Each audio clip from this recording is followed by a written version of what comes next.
Bonjour.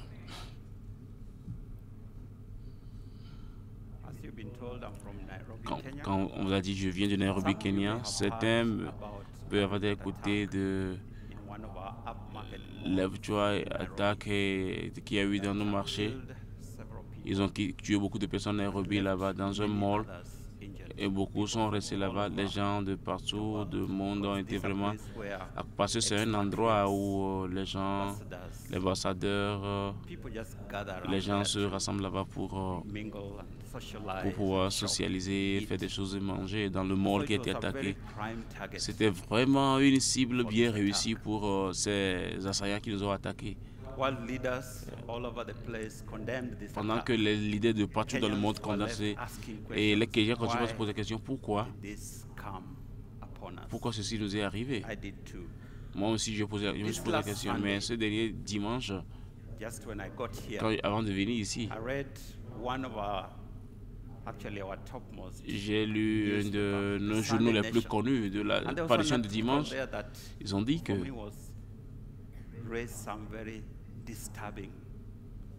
ils ont soulevé des problèmes assez provocateurs dans cette parution de dimanche de la presse. La question que l'article posait la question de savoir pourquoi la chrétienté aujourd'hui a besoin de suiveurs radicaux. Dans cet article, ils ont soulevé des vérités qui troublent. Il dit que c'est compréhensible. C'est une préoccupation qui concerne sur la radicalisation des jeunes de l'islam.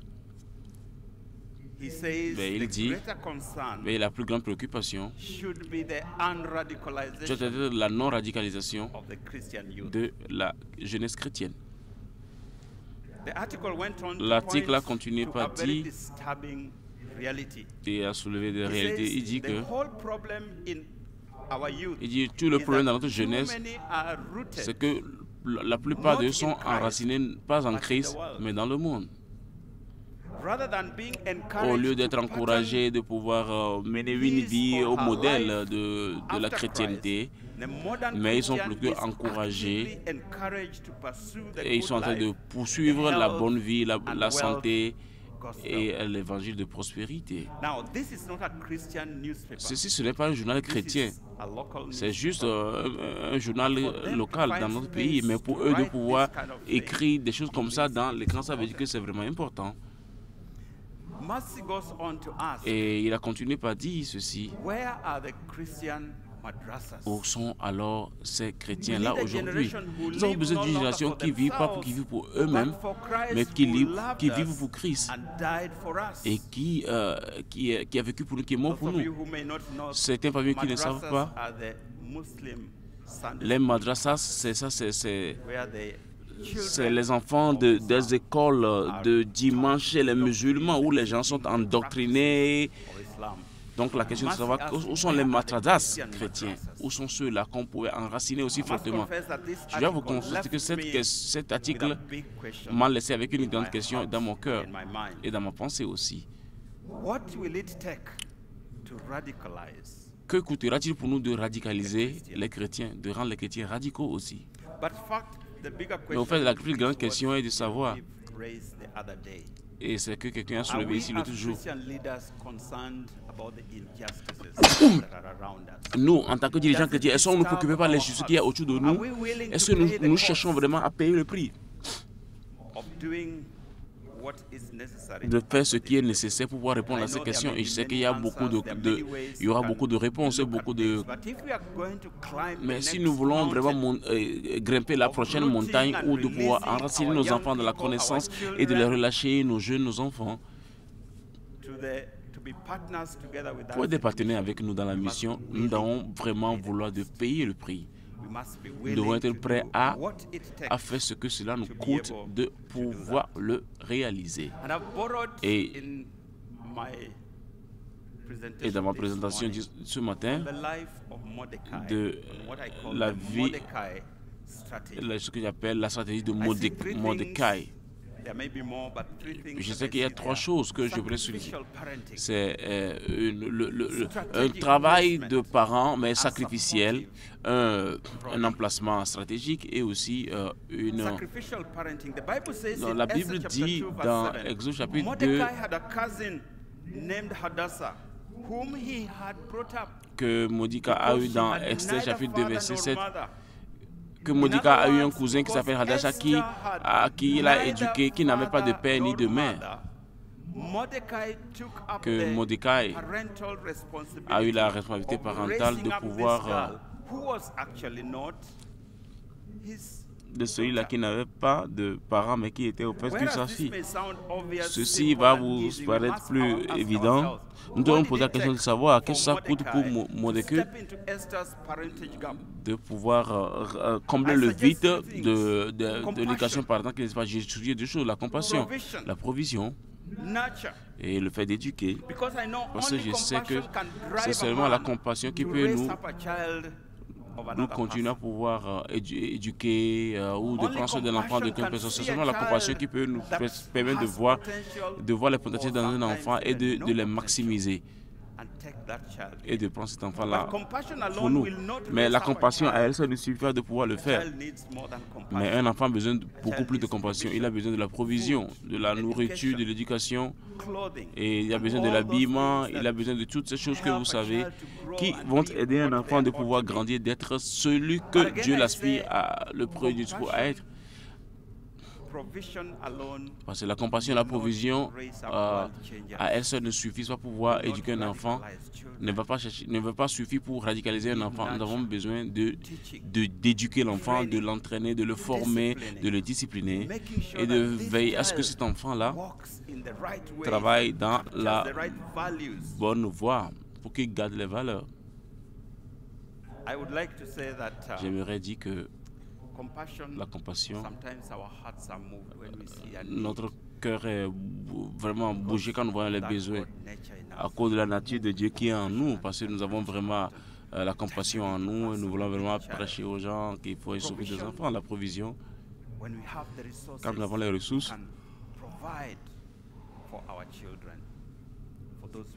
nous pourrons pouvoir pour nos enfants, pour ceux pour qui nous prenons soin. Mais l'éducation, combien de personnes sont des parents ici et qui ne vont pas mesurer que c'est l'aspect le plus difficile? De pouvoir donner de l'argent pour les envoyer dans les meilleures écoles, peut-être que c'est la chose la plus facile, mais de pouvoir... ce que Reverend Chan nous disait hier, pour moi, c'est le plus grand défi, de pouvoir éduquer les enfants dans la façon, dans la voie de Dieu. La vérité dans notre temps aujourd'hui est que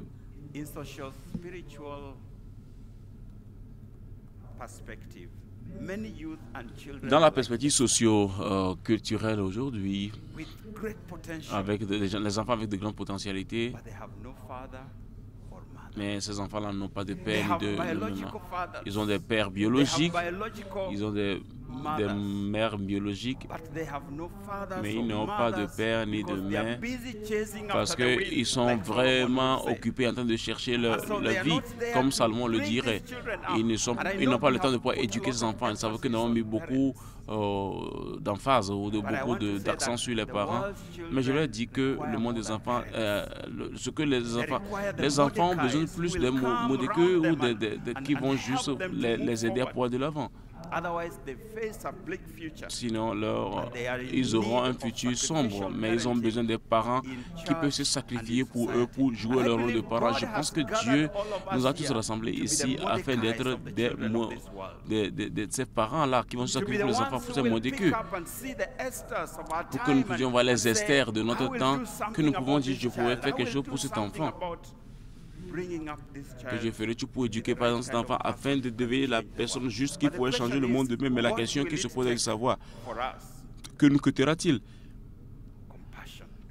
La compassion, un cœur aimant, la provision, les ressources, l'éducation, c'est-à-dire les systèmes stratégiques, mettre en place des programmes pour pouvoir conduire ces enfants là où nous voulons qu'ils soient. Nous devons être prêts à pouvoir avoir de la compassion pour ces gens.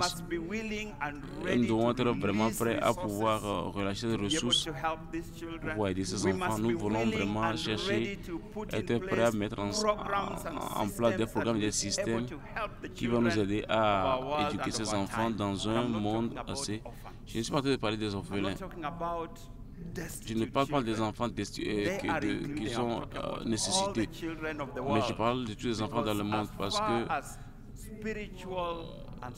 aussi longtemps que nous constituons l'éducation spirituelle, je peux dire qu'il y a beaucoup, tous les enfants sont des orphelins.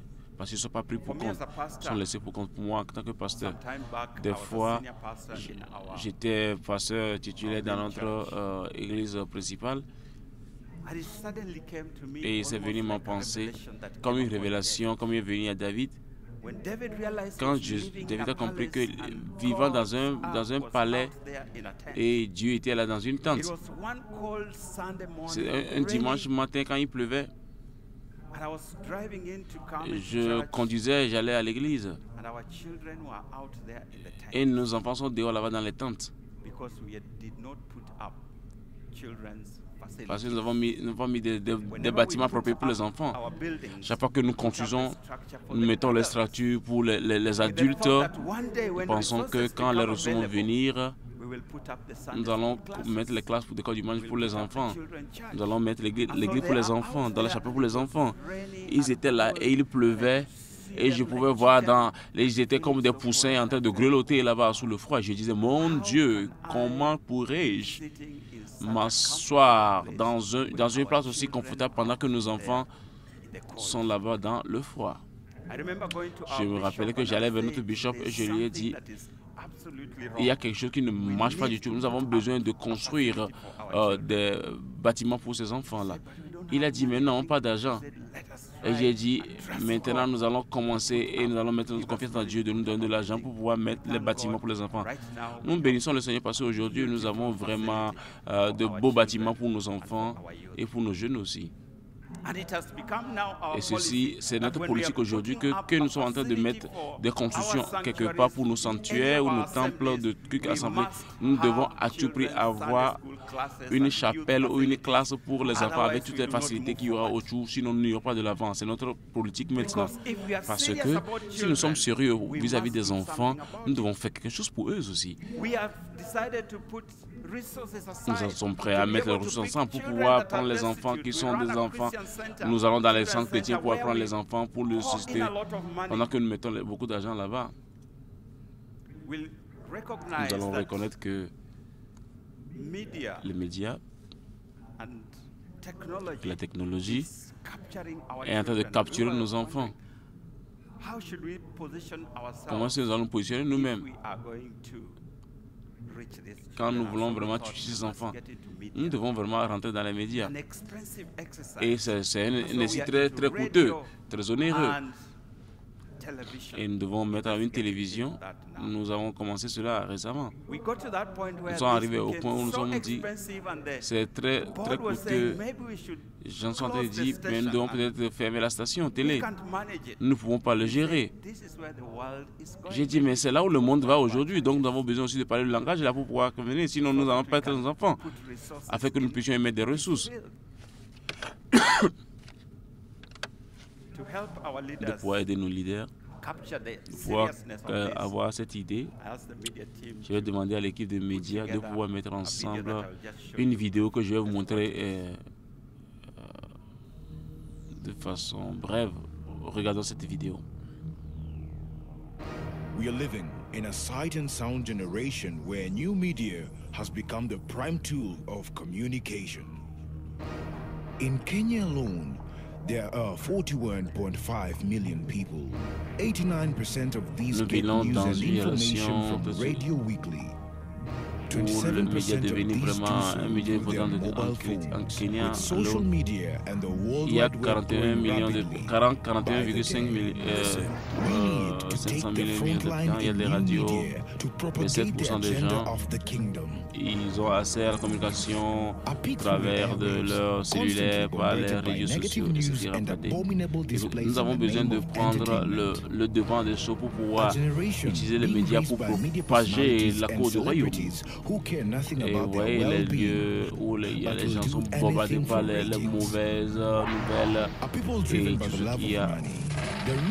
Une génération qui est éduquée par des personnalités, des célébrités qui n'ont rien à faire avec leur propre vie. Mais il faut tout chose pour pouvoir intoxiquer les gens. Les gens vivent n'importe comment avec ils sont enracinés dans toute forme de mal. Pendant que notre génération est là avec une perspective mondaine. Alors donc nous avons besoin. Et il y a des gens de la proximité et puis les mariages qui ne sont pas respectés, la virginité n'est plus de coutume, la proximité est louée, la pornographie est là. Et les plaisirs et les amusements sont qui conduisent les gens au sexe et à la boisson et tous ces essais. Et vous voyez que toutes ces autorités ont manqué de conduire à la rébellion, les parents ne jouent plus leur rôle. Et c'est une course effrénée du monde. Nous devons vraiment sauver cette génération. C'est temps pour nous de pouvoir développer un contenu pour l'approche de famille, pour pouvoir écouter. Un temps pour l'Église de pouvoir se mettre dans les médias pour pouvoir délivrer l'évangile de Jésus et de pouvoir faire le travail de la puissance de Dieu, puissance pour notre salut, pour pouvoir partager la vision.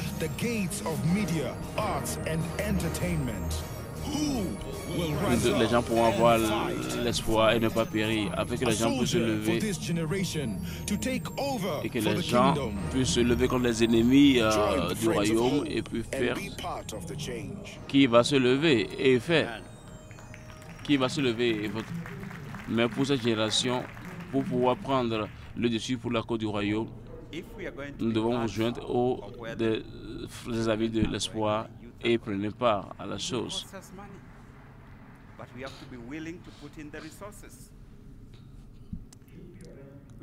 Si nous voulons vraiment, nous voulons vraiment aller là où les enfants et les jeunes vont jouer, ça va coûter de l'argent, mais nous devons être en mesure de pouvoir mettre les ressources en place. Nous étions en train de célébrer 10 ans de notre station radio,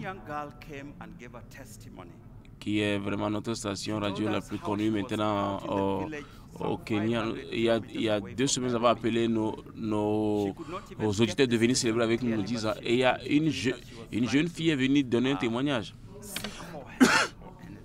Elle a demandé comment elle était des fois dans un village à plus de centaines de kilomètres de Nairobi. Elle ne pouvait même pas écouter très bien la station, mais elle a essayé de capter et chercher de l'aide. Elle a fini le lycée et un jeune homme, elle est devenue enceinte. Les parents étaient vraiment déçus, voulaient la jeter dehors, dire qu'il ne faut plus payer pour ses frais d'université. Elle cherchait de l'espoir. Elle a capté notre station, ce programme où les auditeurs appellent et ils posent des questions, on répond un peu pour eux. Elle était là et quelqu'un posait une question qui avait exactement avec ce qu'en quoi elle vivait. Qu'est-ce que je vais faire maintenant? Mes parents sont en train de me jeter dehors. Donc elle attendait patiemment ce que le pasteur va dire. Parce que tous ses amis lui disaient que tu dois pouvoir aller faire l'avortement parce que tu es trop jeune, tu es trop petit de pouvoir avoir cet enfant-là. Et le pasteur a dit, Dieu t'aime. Tu n'as pas besoin de te quitter. Tu n'as pas besoin de quitter. Tu es ton enfant. Dieu va pouvoir à un chemin pour toi de sortir. Peut-être que tes parents peuvent t'abandonner, mais Dieu est le parent le plus proche de toi. Et quand elle a écouté cela, et il a dit, le pasteur a dit, je vais prier pour toute personne qui écoute, qui sont dans cette situation pareille. Elle attendait que son nom soit mentionné. Le pasteur a dit, et tous les autres, et dit, je suis un de ces autres-là aussi. Et la prière a été faite. Elle a senti les mains de Dieu autour d'elle l'embrasser. Elle a envoyé une demande à une de nos universités et miraculeusement, on lui a donné une bourse entière. Elle est partie là-bas étudier la communication. Elle est une des présentatrices maintenant sur notre station. Elle partage. Et ça, c'est vraiment la raison pour laquelle nous avons mis la station. C'est vraiment ça. C'est digne de ça. Il y a des enfants là-bas qui sont perdus, qui cherchent comment nous pourrons les toucher. À moins que nous soyons en mesure de payer le prix. Esther a dit, la Bible dit,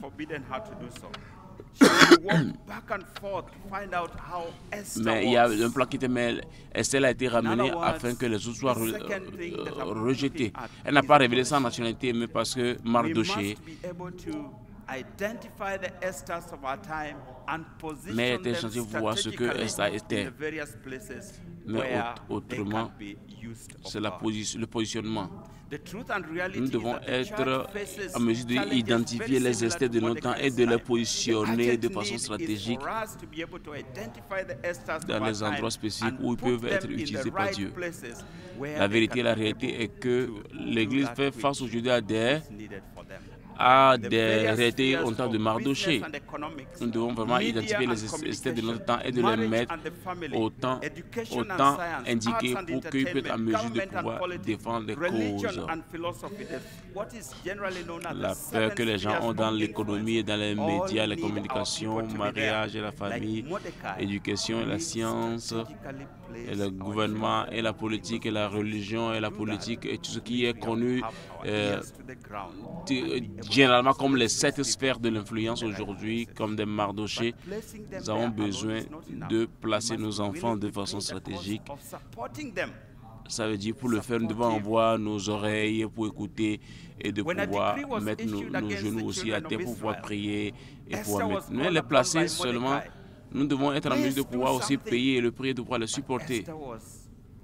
Donc, de pouvoir, quand le décret a été signé contre les enfants d'Israël, Esther a été appelée par Mardoché et dit, s'il te plaît, fais quelque chose.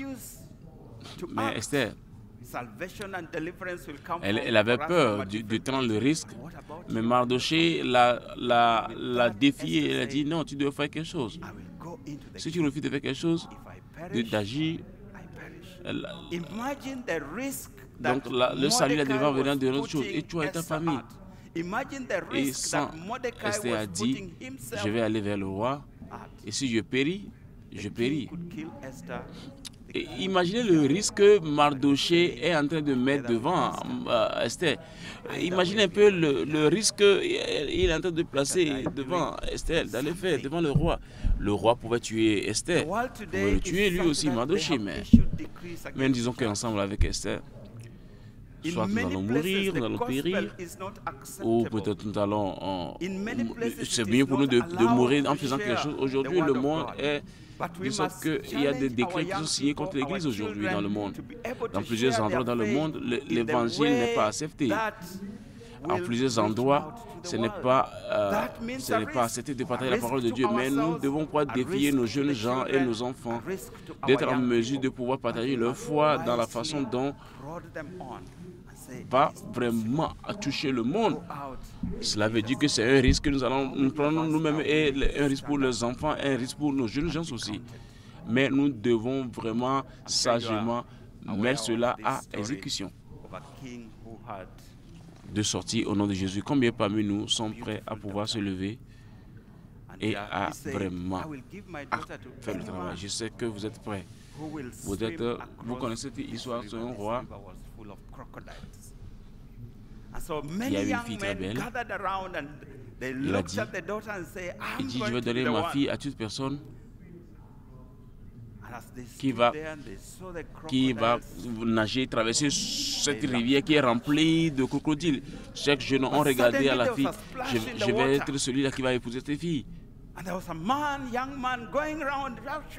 Les crocodiles sont là. Et quand ils ont vu les crocodiles dans l'eau, ils ont perdu de courage. Mais il y a eu un peu de calme dans l'eau. Et il y a un jeune homme qui est rentré dans l'eau en train de nager. Et avant de rentrer, il est de l'autre côté. Il est sorti. Et le roi a dit, ça c'est le jeune homme qui peut marier ma fille. Et après les amis sont venus. Et garçon, tu aimes tellement la fille du roi que tu as risqué ta vie comme ça avec le crocodile dans l'eau. Il dit non. Il dit quelqu'un m'a poussé.